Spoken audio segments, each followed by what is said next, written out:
selamat malam saudara-saudara Tuhan Yesus Kristus. Puji nama Tuhan, malam hari ini kita diberikan kesempatan oleh Tuhan untuk menikmati persekutuan. Saat ini kita mau sama-sama buka Alkitab kita dari Roma pasal 8 ayatnya yang ke-6 sampai ayatnya yang ke-9. Tidak apa-apa, saya akan bacakan untuk kita sekalian. Yang mau gadget boleh buka, yang mau Alkitab boleh buka. Roma pasal 8 ayat 6 sampai dengan ayatnya yang ke-9. Berbunyi, karena keinginan daging adalah maut, tetapi keinginan roh adalah hidup dan damai sejahtera. Sebab keinginan daging adalah perseteruan terhadap Allah, karena ia tidak takut kepada hukum Allah. Hal ini memang tidak mungkin baginya. Mereka yang hidup dalam daging tidak mungkin berkenan kepada Allah. Tetapi kamu tidak hidup dalam daging, melainkan dalam roh. Jika memang roh Allah diam di dalam kamu, tetapi jika orang tidak memiliki roh Kristus, ia bukan milik Kristus. Kita berdoa, Tuhan pimpin pemberitaan firman pada malam hari ini, agar hati kami mengerti kebenaran-Mu dan terrealisasi dalam hidup kami. Dalam nama Tuhan Yesus kami berdoa, amin. Malam hari ini saya memberi satu tema, yaitu manusia dan keinginannya, atau manusia dan pikirannya. Kita cenderung kalau mengingat kata keinginan ya, pasti mikirnya apa yang saya suka, apa yang saya pengen. Padahal dalam bagian ini ketika dinyatakan tentang keinginan, bukanlah apa yang saya suka, apa yang saya pengen. Keinginan bahasa aslinya diartikan sebagai apa yang saya pikirkan. Wow, apa yang saya pikirkan. Berpikir di sini maksudnya berpikir bukan tentang sesuatu yang receh-receh saja, tapi berpikir totalitas, mau yang receh, yang berat, segala sesuatu yang berkaitan dengan pikiran manusia. Nah, sehingga sebenarnya manusia dibagi dalam dua kategori besar. Bukan berdasarkan ras, saya hitam dan kamu putih, atau bukan berdasarkan rambut, saya rebonding dan kamu tidak, atau apapun itu, bukan tentang hal itu. Tetapi dibagi dalam dua aspek besar yang berkaitan dengan pikiran. Yang pertama, pikiran daging, yang kedua, pikiran roh. Secara garis besar manusia dibagi dua hal ini, pikiran daging dan pikiran roh. Seperti itu. Kalau melihat anak kecil seperti Brian, atau ada boneka bayi, kita pasti akan bukan berkata, saya suka enggak, bukan suka dulu. Apa yang dilakukan bayi tersebut? Bayi itu pakai baju warna apa? Kita akan lihat dan akan menyimak dan akan berpikir.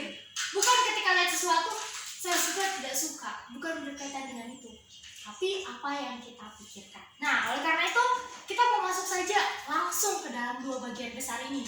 Yang pertama tentang pikiran daging dan yang kedua tentang pikiran roh.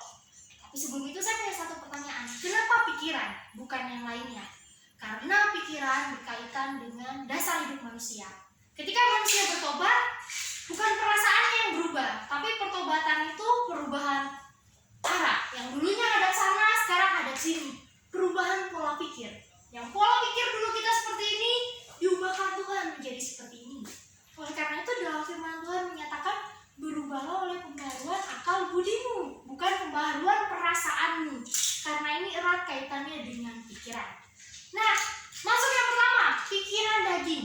Manusia dalam garis besar yang pertama adalah pikiran daging. Pikiran daging, teman-teman, bukan berarti berbicara tentang otak dan daging. Jangan kita berpikir pikiran daging itu berarti otak yang terbentuk oleh daging. Bukan demikian. Atau pikiran daging itu yang kita pikirkan selalu melulu-melulu tentang daging. Entah itu daging ayam, entah itu daging sapi. Pikiran daging bukan tentang ini semua. Tapi pikiran daging tentang pikiran manusia yang tidak selaras dengan apa yang Allah mau, sehingga yang dihasilkan adalah maut atau kematian yang sejati. Pikiran daging membawa kepada maut atau kematian kekal. Kenapa? Karena Allah maunya ke kanan. Manusia dengan pikiran daging maunya ke kiri. Sangat bertentangan, sehingga tidak mungkin menyatu. Inilah yang disebut pikiran daging yang membawa kepada maut. Dan kebanyakan 50% dari orang di dunia ini mungkin adalah orang yang punya pikiran daging yang tidak pernah bisa selaras dengan kehendak Allah. Nah, pikiran yang kedua adalah pikiran roh. Kita kalau bicara tentang roh pasti mikirnya tentang hal-hal mistik.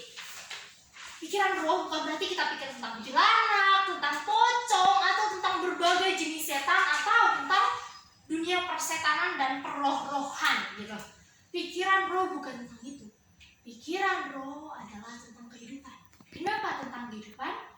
Karena manusia yang berpikir secara roh atau memiliki pikiran roh adalah manusia-manusia kepunyaan Allah. Manusia-manusia memiliki roh Tuhan yang ditaruh di dalam dirinya, yaitu kita kenal dengan Roh Kudus atau Roh Allah yang berdiam dalam kehidupan orang percaya di masa Perjanjian Lama. Ini yang namanya pikiran roh. Jadi bukan berarti tentang hal mistis, tetapi ada roh Tuhan yang berdiam di kita sehingga kita dimampukan untuk berpikir dan membawa hidup kita kepada kehidupan yang kekal. Sehingga pikiran roh berujung pada kehidupan. Karena apa yang dia pikirkan selaras dengan apa yang Tuhan kehendaki. Jadi dia berbuat segala sesuatu seturut apa yang Tuhan mau. Karena orang yang dipimpin oleh roh adalah anak-anak Allah. Orang yang dipimpin oleh roh, dia akan melakukan apa yang Bapaknya kehendaki. Nah, yang menjadi aplikasinya apa? Saya punya 2 cairan di sini. Kalau ngelihat ini, teman-teman ada yang tahu ini apa? Air putih. Air putih, benar sekali. Kalau ini? Minyak goreng, benar sekali Ibu, benar. Minyak goreng dan air putih. Melihatnya saja, kita udah bisa membedakan. Air mineral ini sudah bisa terlihat, minyak goreng ini sudah bisa terlihat. Sangat jelas perbedaannya. Saya mengumpamakan, ini pikiran roh, ini pikiran daging. Yang namanya pikiran roh dan pikiran daging tidak akan pernah menyatu. Sekalipun disatukan dalam satu wadah, akan ada pemisahan. Kenapa pemisahan?